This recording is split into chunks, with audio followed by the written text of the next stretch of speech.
Could you describe Beregszasz? Beregszasz was a beautiful city. That was already a beautiful city, and they have a lot of grapes.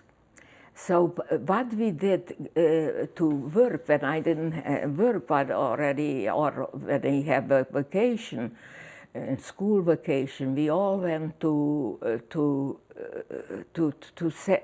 take the vinegar, the grapes, take it off.